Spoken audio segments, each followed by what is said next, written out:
దేవునికి మహిమ ఘనత ప్రభావములు కలుగును గాక. మరొక శ్రేష్టమైనటువంటి కృపా గడియ తరుణాన్ని మనం పొందుకుంటున్నాం. మన దేవదేవుని యొక్క సన్నిధి నుండి ఆయన అనుగ్రహిస్తున్నటువంటి అరుణోదయపు వాత్సల్యత మనల్ని తాకుతూ ఉండగా మన యొక్క జీవము మనలో పనిచేస్తుంది. మన యొక్క శ్వాస నిశ్వాసల యొక్క స్థితి చక్కగా తమ ఉనికినేవి ప్రకటన చేస్తున్నాయి. కాబట్టి మన యొక్క ఉనికి ఇంకా సజీవముగా కనబడుతుంది. ఎంత గొప్ప వాత్సల్యత, ఎంత గొప్ప ఔన్నత్యాన్ని దేవుడు మనకిస్తూ ఉన్నాడు. ప్రియ సహోదరుడా, సహోదరి, ఉదయకాలపు మేల్కొల్పు ప్రార్థన సహవాసమునకు మరొక పర్యాయం మిమ్మల్ని అందరినీ కూడా స్వాగతిస్తున్నాం, ఆహ్వానిస్తున్నాం. అందరూ కూడా గత వారం, గత దినములు, గత సంవత్సరం ఇలా చూసుకుంటే కనుక మీ ఆత్మీయ జీవితంలో దేవుడు ధారాళమైనటువంటి దీవెనలు కుమ్మరిస్తూ మిమ్మల్ని బలపరుస్తూ ఉన్నాడని నేను విశ్వసిస్తూ ఉన్నాను. అందులో ఏ విధమైనటువంటి అనుమానము లేదని నేను భావిస్తున్నాను. ఒకవేళ ఇంకా దీవెనలు, ఆశీర్వాదములకు మరి దూరంగా మీరు ఉన్నారు అంటే కనుక అది ఎందుకని మీకు దూరం అవుతుందో, ఎందుకని అది మీకు అందడం లేదో ఒకసారి గమనించండి. ప్రియ సహోదరుడా, రేషన్ డిపోకి వెళ్ళిన వాడికే రేషన్ ఇవ్వబడుతుంది.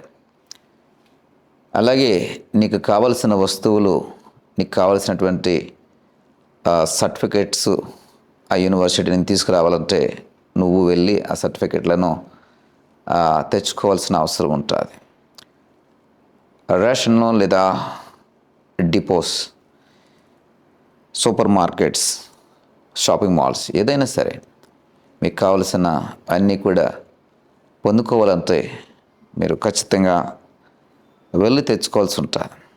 నేటి కాలంలో అనేకమైనటువంటి మాధ్యమాలు, సర్వీసెస్ వచ్చాయి.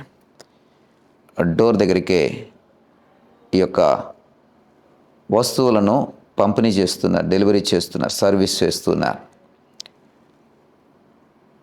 క్షణాల్లో చాలా త్వరితగతినే అవి మనము పొందుకుంటున్నాం. అయితే సర్వీసెస్ పెరిగినా, స్పీడ్ పెరిగినా, మనము ఇల్లు కదలనటువంటి పరిస్థితులు మరి మనం చూస్తూ ఉన్నప్పటికీ కూడా మనకు కావాల్సింది ఏంటో మనము ఖచ్చితంగా సెలెక్ట్ చేయాలి. వాటిని మనము ఎంపిక చేసుకోవాలి. దానికి తగ్గట్టుగా మనము పే చేయాలి. పే చేయకపోతే ఇన్ని సర్వీసెస్ పెరిగినా, డోర్ దగ్గరికే వస్తువులు డెలివరీ అవుతున్నా పేమెంట్ అనేది లేకపోతే, అంటే పే చేయవలసింది పే చేయకపోతే ఏది కూడా నీ గడప తాకదు, ఏది కూడా నీకు ఇవ్వబడదు. కాబట్టి పే అటెన్షన్, అక్కడ ధనము మూల్యము చెల్లించాలి. అలాగే దేవుని యొక్క దీవెనలు, దేవుని యొక్క ఆశీర్వాదములు మనము పొందుకోవాలంటే వి షుడ్ పే. మనము ఖచ్చితంగా పే చేయాలి. మన సమయాన్ని పే చేయాలి, మన హృదయాన్ని ప్రభుకి పే చేయాలి, మన యొక్క మనసును నిలపాలి, మన యొక్క స్థితి అంతటిని ప్రభు ఎదుట కనుపరచాలి. కాబట్టి పే చేయడం అనేది ఖచ్చితంగా అవసరమైనది. మరి ఈ ఉదయకాల మేల్కొల్పు ప్రార్థనలో నువ్వు ఎలా పే చేస్తున్నావు? ఇదిగో ప్రభా, నా హృదయమును శుద్ధీకరణ చేసుకుని నీ సన్నిధికి వస్తూ ఉన్నానని ఉదయకాలపు దీవెనల కొరకై మరి పే చేసే వాడవుగా, పే చేసే దానవుగా నువ్వు ఉన్నావా? నీ మార్గములను ప్రభువుకి అప్పగించుము, అప్పుడు ఆయన నీ త్రోవలన్నిటినీ కూడా సరళం చేస్తాడని వాక్యం సెలవిస్తోంది. ప్రయాసపడి భారము మోసుకొనుచున్న ప్రజలారా, జనులారా, నా యొద్దకు రండి, మీకు నేను విశ్రాంతి కలుగజేస్తానని వాక్యం సెలవిస్తోంది. ఆయన యొద్దకు రావాలి అంటే we should pay our time, our attention, మన యొక్క ఇంట్రెస్ట్, మనకున్నటువంటి శ్రద్ధ అన్నీ కూడా ఆయన సన్నిధిలో మనం పే చేయగలగాలి. అప్పుడే మరి ఆ విశ్రాంతి లేదా సమాధానము, ఆ దీవెన అనేది మనకు దొరుకుతుంది. లేవడమే హరీబరీగా లెగుస్తూ ఉన్నామా? లేవడమే మరి ఒత్తిళ్ళను పెట్టుకొని లేస్తూ ఉన్నామా? లేవడమే ఉరుకులు పరుకులు అన్నట్టుగా మన దినచర్యలు ప్రారంభించబడి దేవునికి పే చేయవలసింది దేవునికి పే చేయట్లేదా? మాటికి పే చేస్తున్నాను, పే చేయండి అనే మాట వాడుతున్నానంటే అది ఏదో ధనమో, లేకుంటే కానుకో, లేకుంటే మరొక అర్పణో అని అనుకోకండి. చాలామంది యొక్క సంకుచిత భావజాలను బట్టి ఈ విధమైనటువంటి నేరో ఆలోచనలతో ఉంటారు. అంటే ఇరుకైన ఆలోచనలతో ఉంటుంటారు. పే చేయడం అంటే మీ కానుకలో, మీ ధనమో, మీ ఆస్తులో కాదు.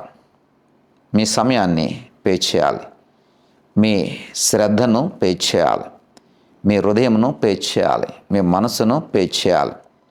కాబట్టి ప్రియ సహోదరుడా, సహోదరి, మీ హృదయము మరి ఆయనకి అప్పగించబడే స్థితిలో కనబడాలి. అప్పుడే కదా నువ్వు పే చేసిన దానికి తగిన ఫలము, తగిన దీవెన, తగిన ఆశీర్వాదం దొరుకుతుంది.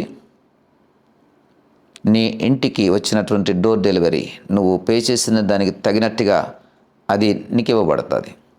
లేదా షాపింగ్ మాల్కి వెళ్ళి నువ్వు ఏదైతే పే చేస్తున్నావో దాన్ని బట్టే నీకు ఆ వస్తువు ఇవ్వబడుతూ ఉంటుంది.